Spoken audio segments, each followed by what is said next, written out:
오늘 함께 나눌 말씀 마태복음 24장 3절에서 14절 말씀입니다. 마태복음 24장 3절에서 14절입니다.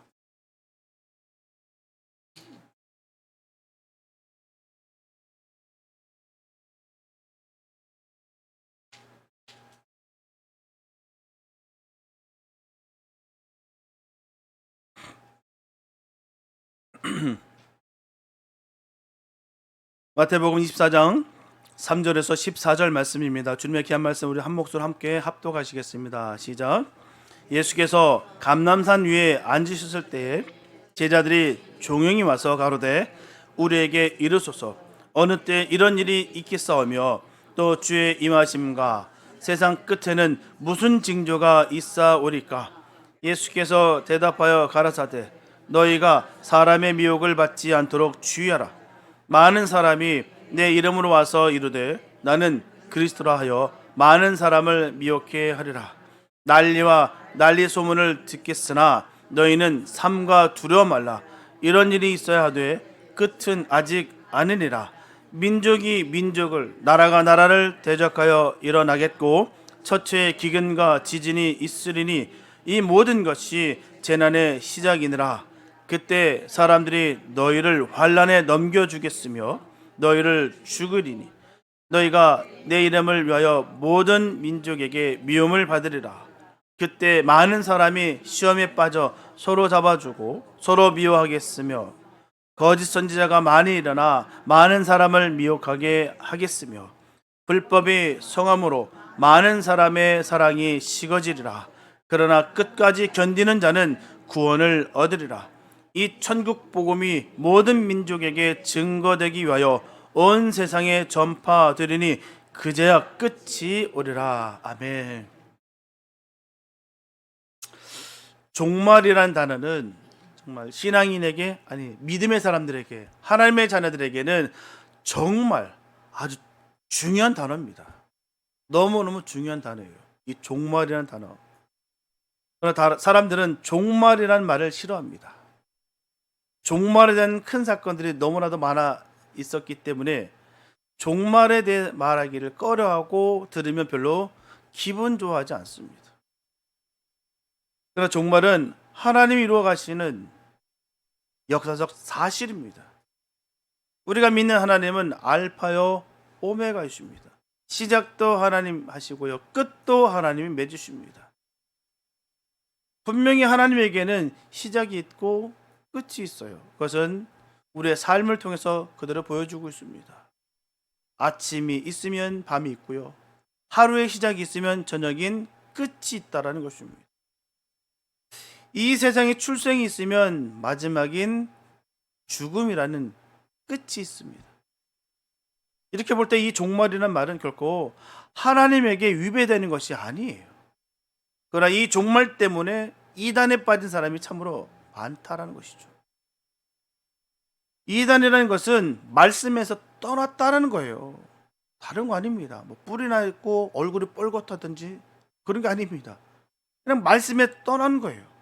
하나님 말씀에서 말입니다. 그리스도에게서 떠났다라는 거예요. 그러므로 종말을 무시해도 이단이고요.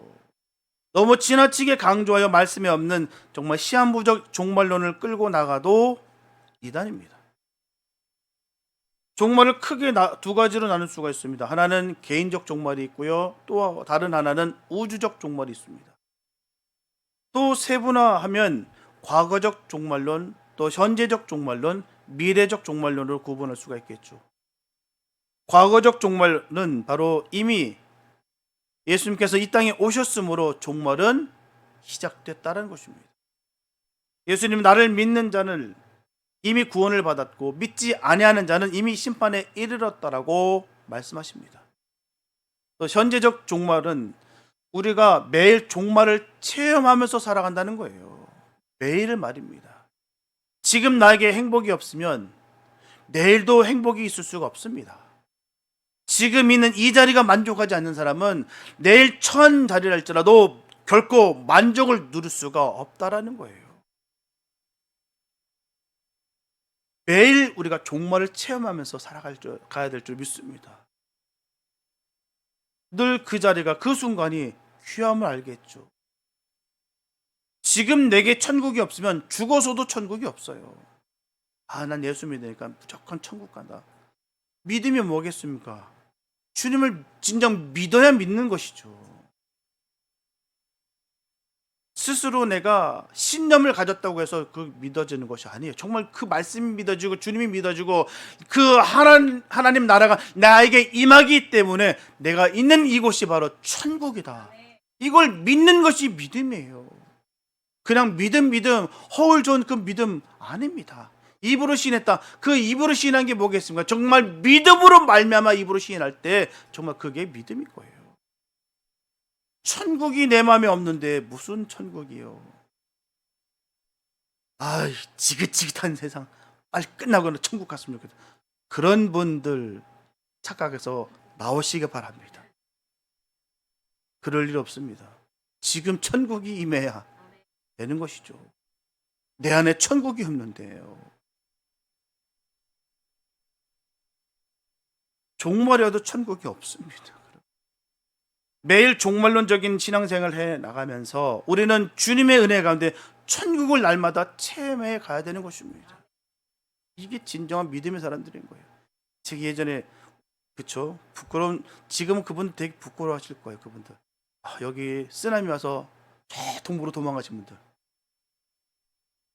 집 팔고 논 팔고 참 대단한 믿음이라고 여기면서 가셨어요.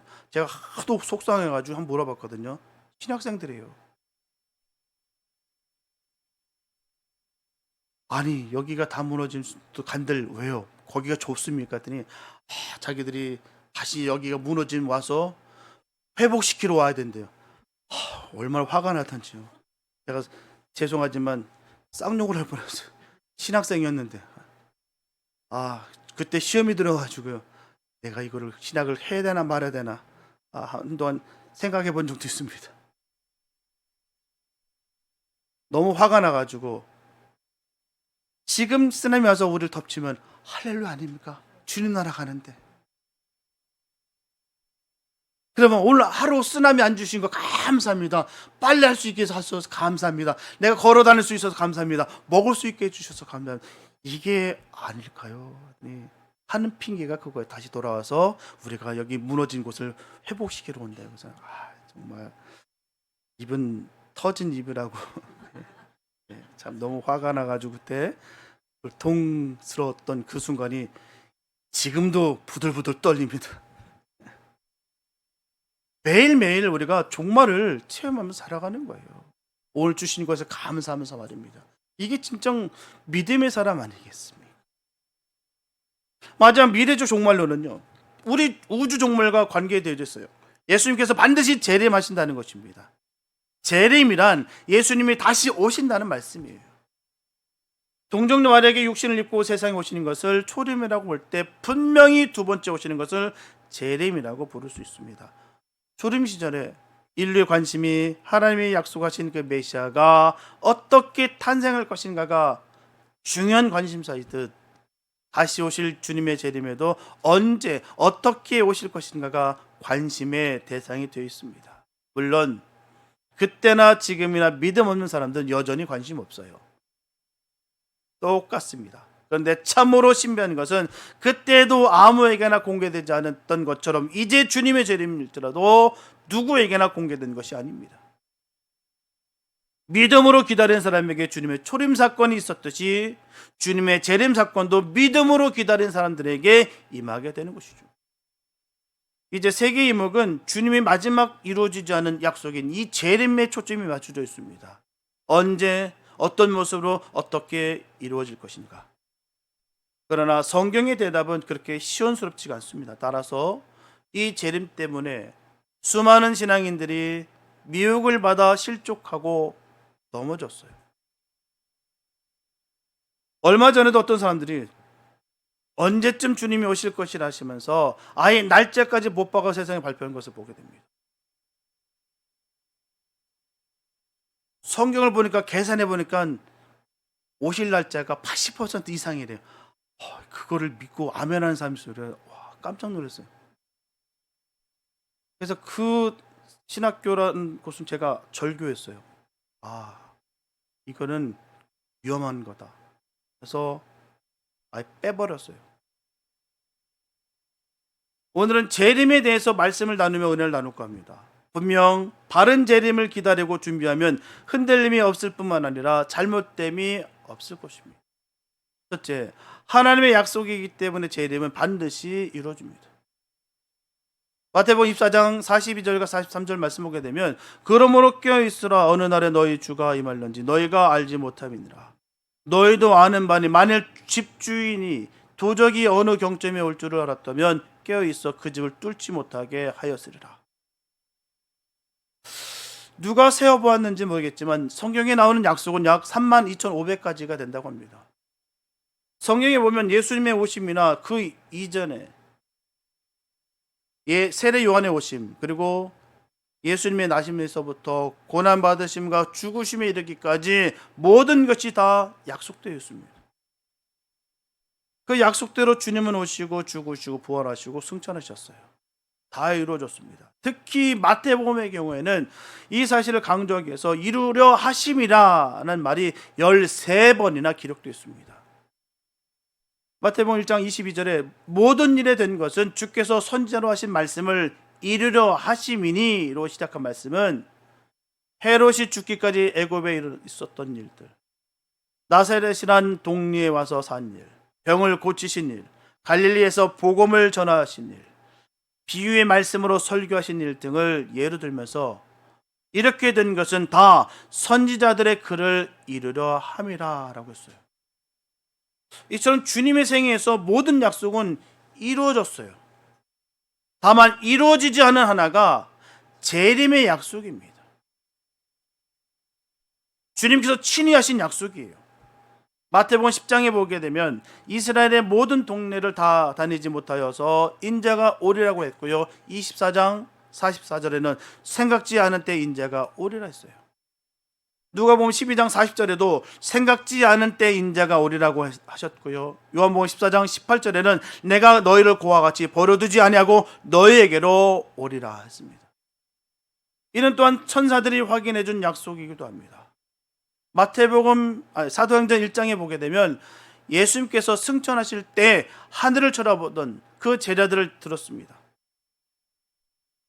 제자들이 자세히 하늘을 쳐다보고 있는데 천사들이 저희 곁에서 전하기를 갈릴리 사람들아 어찌하여서 서서 하늘을 쳐다보느냐 너희 가운데서 하늘로 올려오신 이 예수는 하늘로 가심을 본 그대로 오시리라. 물론 그 후로 아직 주님은 오시지 않았지만 반드시 그 약속은 이루어질 것을 믿습니다. 주님은 무화과 나무의 비유를 배우라 가지가 연해지고 잎사귀를 내면 여름이 가까이 오듯 너희도 이 모든 일을 보거든 인자가 가까이 이른 줄 알라 했어요. 주님은 내가 진실로 너에게 말하노니 이 세대가 지나가기 전에 이 일이 다 이루리라. 천지는 없어지겠으나 내 말은 없어지지 않으리라. 민수기 23장 19절에 보면 하나님은 인생이 아니시니 시건치 않으시고 인자가 아니시니 후회가 없으시도다. 어찌 그 말씀하신 바를 행치 않으시며 하신 말씀을 실행치 않으시랴. 하나님의 약속은 신실하심으로 반드시 이루실 것입니다. 하나님 주신 말씀 하나하나가 그대로 될 줄로 믿습니다. 이것을 믿는 것이 믿음이에요. 그때는 그랬고 지금은 다르지. 그게 아닙니다. 그때도 지금도 앞으로도 영원히 그 말씀은 변하지 않습니다. 그 말씀을 생명처럼 믿는 것이 믿음이에요. 아니 믿으려고 애쓰는 것이 아니라 그게 믿어지는 게 믿음이에요. 우리 생활이 교회 생활로 다 끝난다면 이런 불쌍한 일이죠. 교회 생활은 하나의 모형입니다. 우리의 궁극적인 목적은 천국이에요. 그 천국은 주님이 오시든 우리가 가든 그분과의 만남에서 완성되는 거예요. 일반적으로 사람도 사람과 약속을 잘 지킵니다. 물론 지키지 못하는 사람들도 있겠습니다만 그래도 약속은 지키는 것인 줄 알고 있다는 거예요. 그런데 하물며 하나님께서 그것도 인생들과 맺은 언약을 지키지 않으시겠습니까?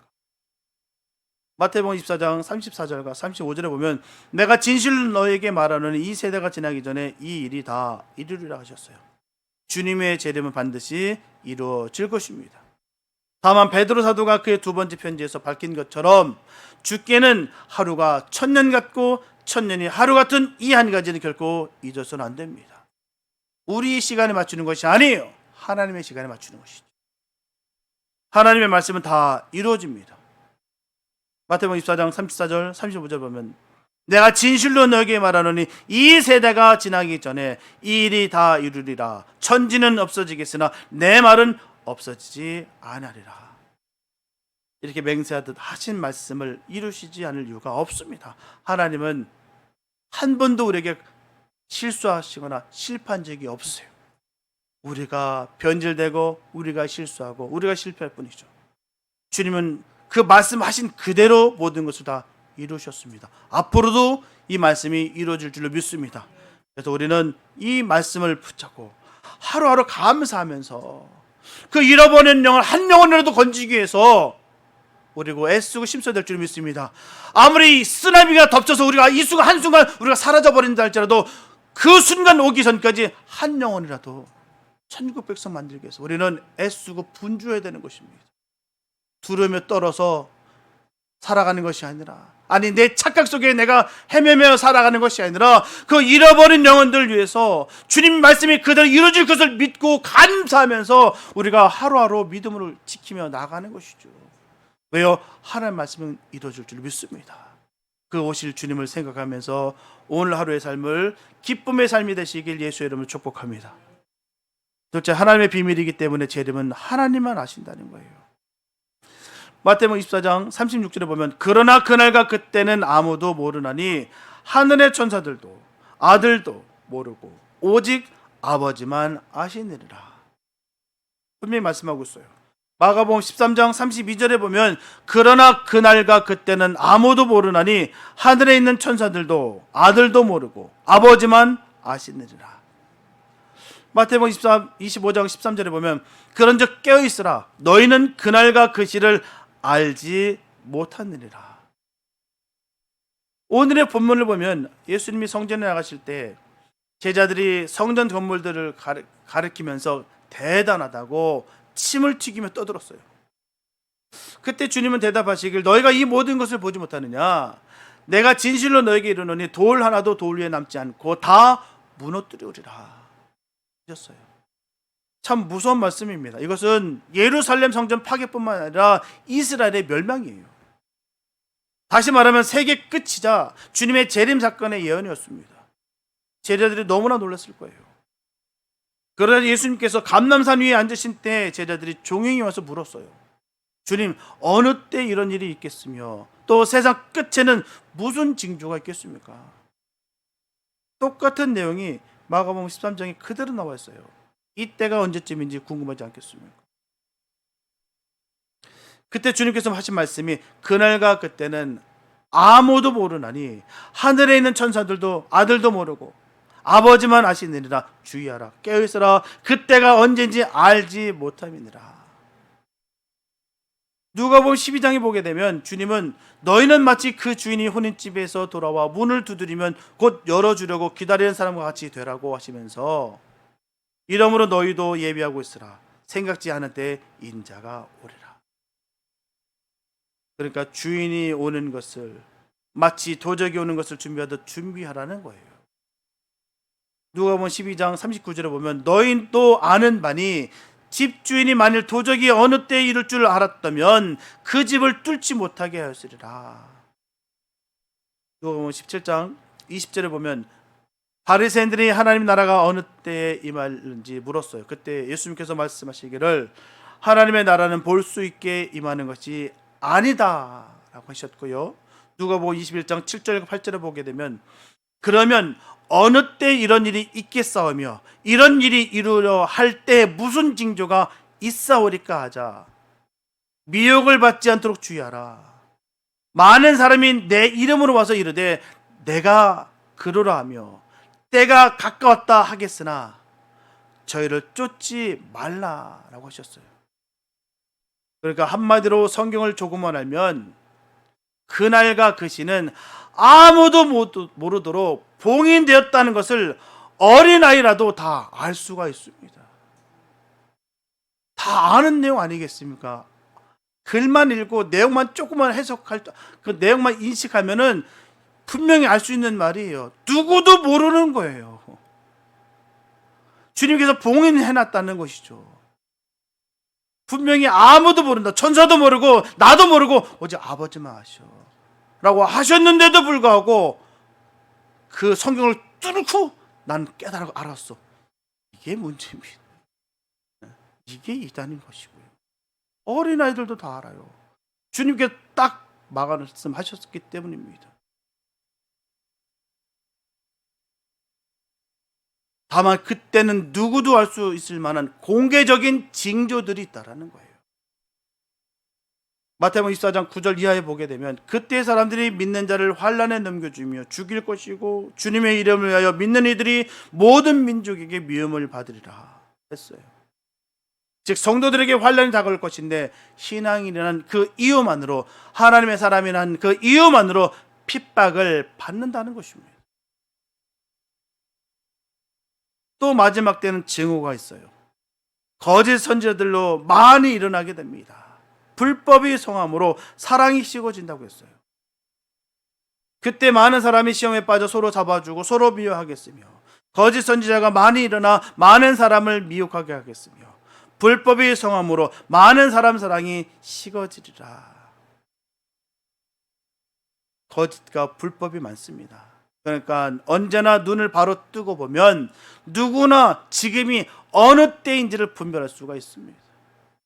그렇게 어려운 일도 아니에요. 그때가 얼마나 고통스러운 때인가를 보겠습니다.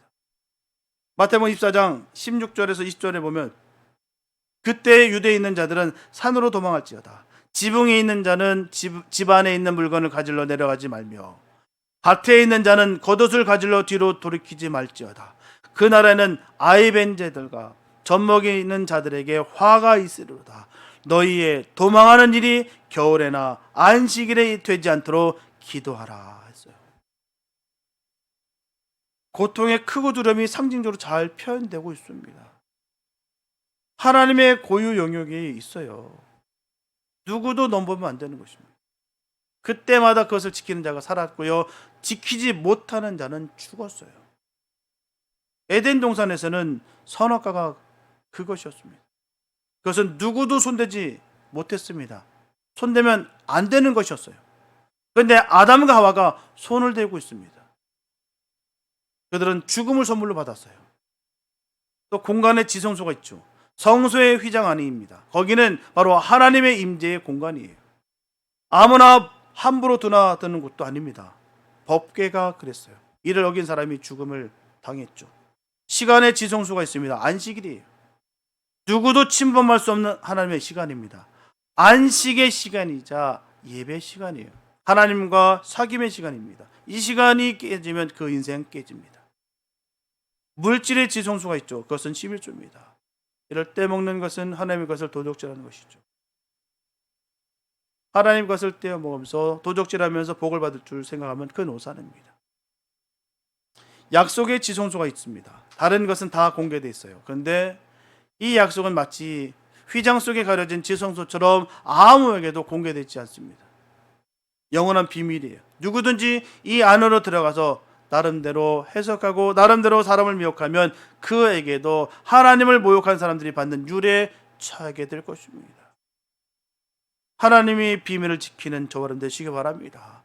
하나님께서 비밀로 덮어놓은 것, 신비로 묶어놓은 것은 신비예요. 이단에 빠진 이유가 거기 있습니다. 내가 신비로워서 내가 답답했던 것을 시원하게 풀어주거든요. 그러니까 거기 빠지는 거. 그게 거짓됨인데도 불구하고 말입니다. 누누이 말하지 않습니까? 이런 설교 어디서 못 들어보셨죠? 그 설교가 제일 무서운 설교예요. 네. 절대로 그럴 일 없습니다. 하나님이 묶어놓은 비밀은 비밀인 거고요. 그거와 나와 구원과 전혀 상관없는데도 불구하고 그걸 통해서 깊게 들어가서 꼭 끼는 거예요. 구원의 은혜에 감격하시고요, 나를 살려주신 그 피의 능력을 믿으시기 바랍니다. 예수 외에는 없어요. 예수를 믿음으로 말미암아 우리가 천국이고 예수를 믿음으로 말미암아 구원 얻은 것이죠. 말장난 같은 것에 우리가 현혹될 이유가 없습니다. 어느 성경에는 금식이 빠졌는데 그래서 이거는 사단이 준 그런 말이 어디 있습니까? 금식하고 하는 거의 문제는 구원과는 상관없습니다. 그런 말장난 갖고 사람을 미혹하는 거예요. 내가 뭔가 많이 깨달은 것처럼 그 사람에게 쾌락을 심어주고 그 마음속에 교만을 심어줘서 주님을 바라보지 못하게 만드는 것이 얼마나 무서운지 몰라요. 그래서 그 유를, 그 모욕한 사람들이 받는 유를 처하게 될 것이다 라는 것이죠. 우리는 주님께서 함께 하심에 늘 감사하시고 기뻐하시고 그 은혜 가운데 늘 위로받으시고 승리하시기 바랍니다. 그래서 세상 미혹과 유혹에 흔들리지 아니하고 주님께서 주신 그 참된 그 복과 은혜를 마음껏 누리게 되시길 예수의 이름으로 축복합니다. 셋째, 하나님의 계획이 이 때문에 재림은 그 뜻대로 이루어집니다. 베드로서 3장 4절에 보면 가로되 주의 강림하시는 약속이 어디 있느냐 조상들이 잔 후로부터 만물이 처음 창조할 때와 같이 그냥 있다니라고 말씀하고 있어요. 사람들이 주님의 재림을 공허한 약속인 줄 알아요. 그러나 그 약속은 너무나도 신실한 약속입니다. 그럼 우리가 할 수 있는 일은 언제라도 준비하고 있는 거예요. 언제 오실까요? 그때는 온 땅이 무질서해집니다.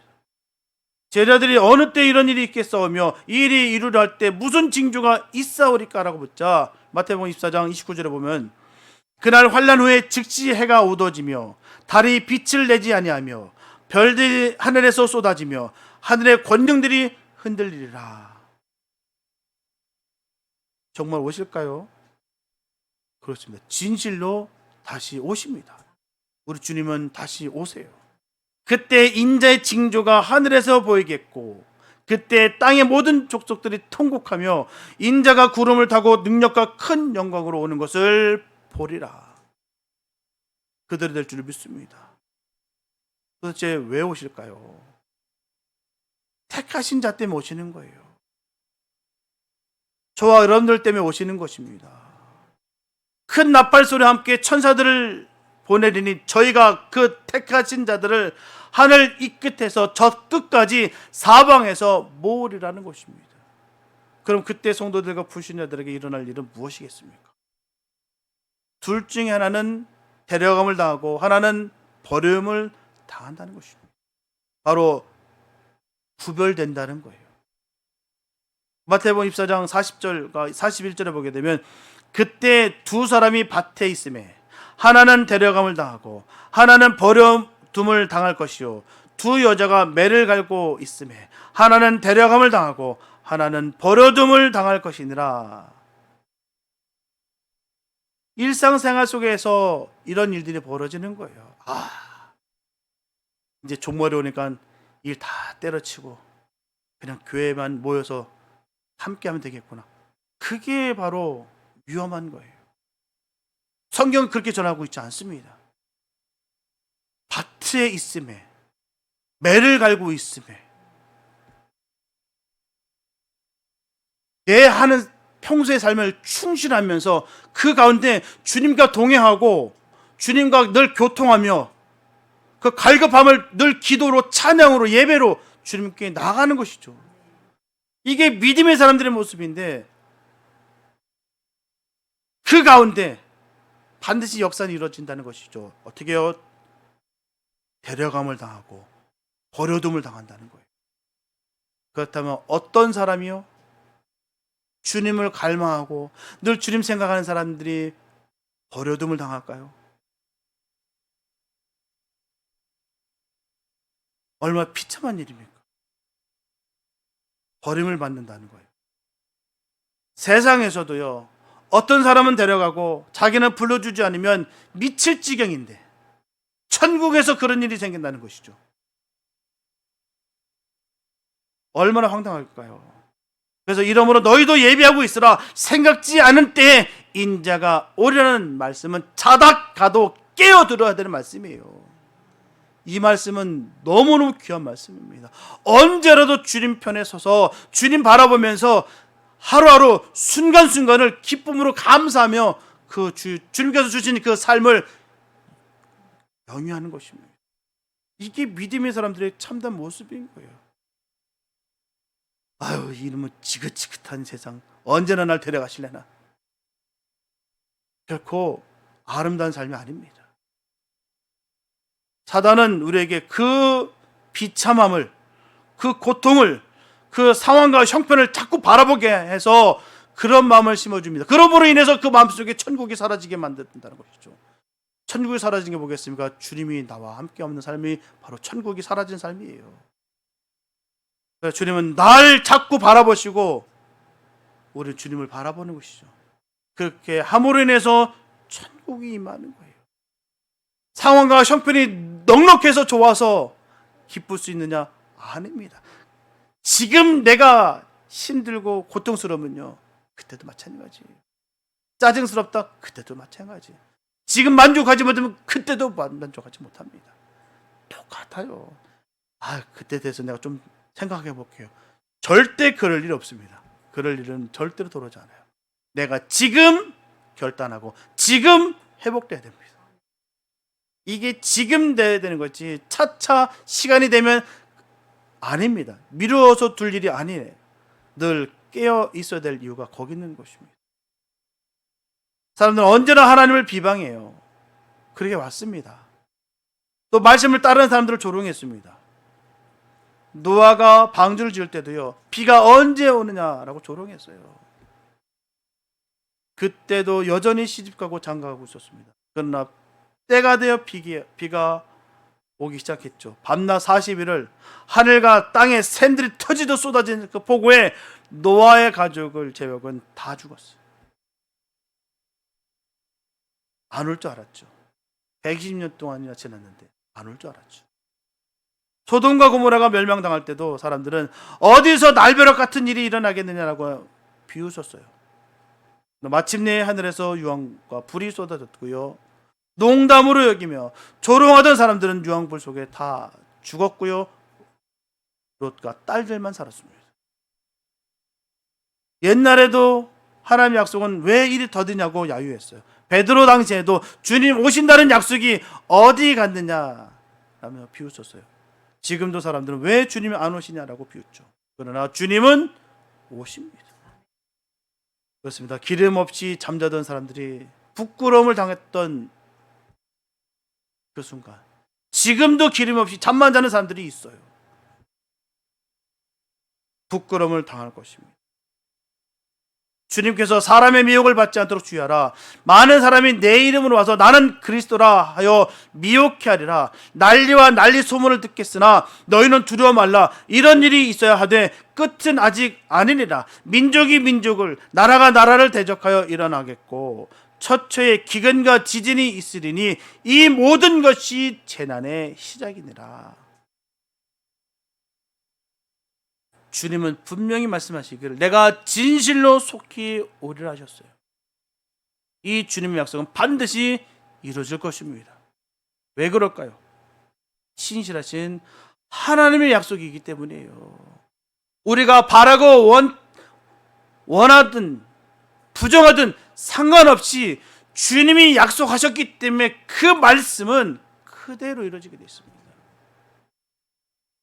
그 방법도 뜻도 과정도 그대로 일러주셨는데 우리가 미혹되니까, 우리가 교만하니까 미혹되는 거예요. 이상한 소리에 현혹되는 것이고요. 그 약속이 이루어져야 하나님의 신실하심이 이 땅에 나타나고 성도들이 흘리던 고통의 눈물을 씻겨주시기 때문에 반드시 주님은 오십니다. 반드시 오실 거예요. 그래서 우리를 구원케 하실 것이고요, 그 흐르던 눈물을 닦아주실 것입니다. 이 약속을 믿고 순교하고 죽음의 길을 간 수많은 사람들의 기도가 헛되지 않게 하기 위해서 주님 오신다는 거예요. 예수님 이미 출발하셨습니다. 아멘 주 예수여 오시옵소서 마라나타. 우리는 그거 외치는 거예요. 주님은 지금 그 날을 위해서 계속 오시고 계십니다. 또 우리는 그 날을 생각하며 하루하루가 기쁘고 감사가 넘쳐드는 거예요. 설령 내가 이 땅에서 주님을 만나 뵙지 못하고 갈지라도 그 순간도 기쁘고요. 아니, 내가 생전에 주님이 오시는 것을 본다는 것도 너무 감사하고요. 우리는 그 순간순간 하루하루가 기쁨으로 채워가는 거예요. 어떻게 해요? 예수로 채워가는 거예요. 늘 충만하는 것입니다. 성령 충만함으로 우리가 기쁨으로 가는 거예요. 두려워서 가는 것이 아닙니다. 종말은 두려운 것이 아닙니다. 우리에게서는 이보다 더한 경사와 기쁨이 없어요. 축복이에요. 축제입니다. 무서워가지고 집 팔고 땅 팔고 저 먼 곳 도망치는 것이 아닙니다. 이 순간 쓰나미에 와도 할렐루야. 우리가 갈 곳이 뻔히 있는데요. 두렵습니까? 감사해줘. 오늘 하루 주시는 거 감사하고요. 정말 이렇게 먹을 수 있는 거 감사하고 숨 쉴 수 있는 것도 감사하고 이 감사의 조건들을 늘 하면서 내 입술의 고백 속에서 늘 감사를 전하면서 그렇게 살아가는 것이죠. 이게 바로 종말을 품고 살아가는 믿음의 종들의 삶의 모습인 거예요. 우리는 이 사실을 잊지 말아야 될 점이 있습니다. 주님은 오시고 계세요. 사랑하는 성도 여러분, 지금도 세계 곳곳에서 땅끝에서 복음을 증거하는 많은 주님의 신실한 종들이 있습니다. 복음이 땅끝까지 전파된 것이죠. 이제 때가 됐어요. 주님께서 다시 오실 때가 된 것입니다. 하루의 시작이 있고 끝이 있어요. 한 해의 시작이 있고 끝이 있습니다. 인생의 시작이 있고 끝이 있어요. 인류의 역사도 시작이 있고 끝이 있습니다. 하나님으로 말미암아 시작된 인류의 역사가 이제는 하나님으로 말미암아 마침표를 찍을 때가 가까워오고 있다는 거예요. 로마서 12장 2절을 보면 너희는 이 세대를 본받지 말고 오직 마음을 새롭게 함으로 변화를 받아 하나님의 선하시고 기뻐하시고 온전하신 뜻이 무엇인지 분별하도록 하라 말씀하고 있습니다. 오늘 우리가 어떤 세대에 살고 있는가를 깨달아 알게 되시기 바랍니다. 자, 요즘 간혹 생각해요. 지금 당장 주님이 오셔도 전혀 이상치 않은 이 시대를 우리가 살아가고 있구나. 를 바라봅니다. 전쟁이 끊임이 없고요. 기근이 말도 못하고요.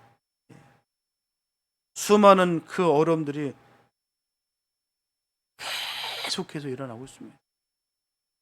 믿는 자들이 핍박을 받고 예수 믿는다는 걸로 온 민족이 지금 손가락질하고 미워하고 있는 시대, 상상치도 못했는 그 시대를 우리가 살아가고 있습니다. 주님께서 말씀하신 그 마지막 때를 우리가 살고 있어요. 마지막 때라 세속주의, 물질주의, 무신론주의, 반기독교주의, 쾌락주의 물결이 정말 거세게 일어나고 있습니다.